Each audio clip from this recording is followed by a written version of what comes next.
ഇതിപ്പോൾ എങ്ങോട്ടാണെന്നല്ലേ ഈ സന്ധ്യാസമയം. അപ്പോൾ അത് ആ സൺസെറ്റൊക്കെ കണ്ട് അടിപൊളിയായിട്ട് നമ്മൾ ഇന്ന് എത്തിയിരിക്കുന്നത് മധ്യപ്രദേശിലെ ശിവപുരി ഡിസ്ട്രിക്റ്റിലാണ്. അവിടെ അടിപൊളിയായിട്ട് നമ്മുടെ സിന്ധിക്കാരുടെ ഇവിടുത്തെ റൂളിങ് ആൾക്കാരുടെ ഫാമിലി മെമ്പേഴ്സിൻ്റെ ശവകുടീരങ്ങൾ സ്ഥാപിച്ചിരിക്കുന്ന ഒരു ഛത്രി എന്ന് പറഞ്ഞ പ്ലേസ് കാണാൻ വേണ്ടിയിട്ടാണ് ഇന്ന് എത്തിയിരിക്കുന്നത്. അപ്പോൾ ഇതാണ് അതിൻ്റെ എൻട്രൻസ്. ഇവിടെ ഒരു 100 രൂപ കൊടുത്താലും നമുക്ക് എൻട്രൻസ് കയറാൻ പറ്റും. അപ്പോൾ അങ്ങനെ കയറിയപ്പോൾ ഫസ്റ്റ് കണ്ട ഇതാണ് ഇവിടുത്തെ ക്ലോക്കാണ്. ഈ പണിത് വെച്ചിരിക്കുന്നതാണോ ക്ലോക്ക് എന്നായിരിക്കും നിങ്ങൾ ചിന്തിക്കുന്നത് അല്ലേ. അപ്പം ഇത് ഏൻഷ്യൻ ടൈമിൽ ആൾക്കാർ സമയം നോക്കാൻ പണിതിരുന്ന ഒരു ക്ലോക്കാണിത്. അപ്പം ആ ഒരു ടൈപ്പാണ് അവിടെയും പണിത് വെച്ചിരിക്കുന്നത്. ഇത് നമ്മുടെ സൺലൈറ്റിൻ്റെ ഷെയ്ഡ് അനുസരിച്ച് അപ്പുറം ഇപ്പുറം വരുന്നതനുസരിച്ച് നമുക്ക് ടൈം കൃത്യമായിട്ട് അറിയാൻ വേണ്ടിയിട്ട് സാധിക്കും. അപ്പോൾ ഇതാണ് ഫസ്റ്റ് ടോംബ് അവിടുത്തത്. നമ്മളിങ്ങനെ മാധവറാവ് സിന്ധ്യയുടെ ടോംബാണിത്. അപ്പോൾ അതിൻ്റെ ആക്കൊക്കെ കാണാൻ അടിപൊളി ഫുൾ മാർബിൾ വെച്ചിട്ടാണ്. അതുകൊണ്ട് നമുക്ക് ചപ്പലൊന്നും ഇടാൻ പറ്റില്ല. അതുകൊണ്ട് നമ്മളിങ്ങനെ നടന്ന് അതിനകത്ത് കയറി കഴിഞ്ഞപ്പോഴത്തേക്കിനും ഫുൾ ഈ ഒരു പഴയ നമ്മൾ ഈ സിനിമയിലൊക്കെ കാണത്തില്ലേ അതുപോലെയൊക്കെ തന്നെയായിരുന്നു. അപ്പം അവിടുത്തെ ഒരു പുള്ളി പറഞ്ഞു അതാ എങ്ങനെ വെച്ചാൽ അവിടുത്തെ സ്റ്റോൺസൊക്കെ ഇപ്പോഴും നന്നായിട്ട് ബ്രൈറ്റ് ലൈറ്റ് അത് കത്തുന്ന പോലെ തന്നെ നമുക്ക് കാണാൻ പറ്റും. അപ്പോൾ അതൊക്കെ ഞങ്ങൾ കണ്ടു. അപ്പോൾ ഇത് പറഞ്ഞു ഇത് അവിടുത്തെ സിൽവർ ഒരു ഡോറാണ്. ഇത് ഫുൾ സിൽവർ പ്യുവർ സിൽവർ വെച്ചിട്ടാണ് ഈ ഡോർ ഉണ്ടാക്കിയിരിക്കുന്നത്.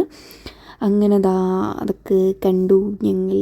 അത് ഫുള്ളിങ്ങനെ തപ്പുമായിരുന്നു ഇനി അതിനകത്ത് എന്തെങ്കിലുമൊക്കെ ഒളിഞ്ഞിരിപ്പുണ്ടോയെന്ന്. അപ്പോൾ പുള്ളി പറഞ്ഞു ഞാൻ ലൈറ്റൊക്കെ ഇട്ട് തരാം, ലൈറ്റൊക്കെ ഇട്ട് അടിപൊളിയാന്നൊക്കെ പറഞ്ഞിട്ട് ഞാനെന്താ വലിയ വ്ളോഗറാണെന്ന് വിചാരിച്ചിട്ട് പുള്ളി അതൊക്കെ ഇട്ടെന്ന് കേട്ടോ പാവം. അപ്പം ഇതാണ് നമ്മുടെ മഹാരാജ് മാധവറാവ് സിന്ധ്യ. ഇവിടുത്തെ റൂളിങ് പണ്ടൊട്ടേ ഉള്ള റൂളിങ് ആൾക്കാരാണിവർ. ഒരു രാജകുടുംബം അതാണ്. അപ്പം ആ പുള്ളിക്ക് വേണ്ടി മാത്രം ഉണ്ടാക്കിയിരിക്കുന്നതാണ് ഈ ഒരു സംഭവം തന്നെയാണിത്. നമ്മുടെ ഷാജഹാൻ മുംതാസിനുണ്ടാക്കിയ പോലെ ഇവരുടെ ഫാമിലി മെമ്പേഴ്സിനുണ്ടാക്കിയിരിക്കുന്നതാണിത്. അപ്പം നെക്സ്റ്റ് വണ്ണാണ് ഈ വരുന്നത്. അപ്പം ഇതിൻ്റെയൊക്കെ ഫ്രണ്ടൊക്കെ കാണണം കേട്ടോ, അടിപൊളിയാണ്. നമുക്കിന്നെ എവിടെ പോയാലും ഒരു പട്ടി ഷോ ഉണ്ടല്ലോ, അപ്പോൾ ആ കാണുന്നതാണ് ഇത് നിങ്ങൾ മൈൻഡ് ചെയ്യണ്ട. രാജ് മാധവറാവ് സിന്ധ്യയുടെ ടോംബാണ് നമ്മളിപ്പോൾ കണ്ടത്.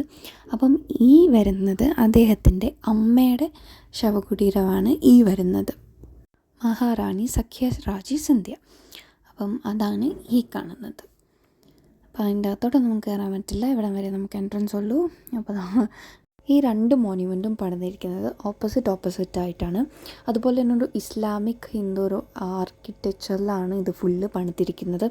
അപ്പം അടിപൊളിയാണ്. ആരെങ്കിലും ഈ വഴിക്കൊക്കെ വരുന്നുണ്ടെങ്കിൽ കയറി കണ്ടിട്ടേ പോയുള്ളൂ. അപ്പോൾ അത്രേ ഉള്ളൂ.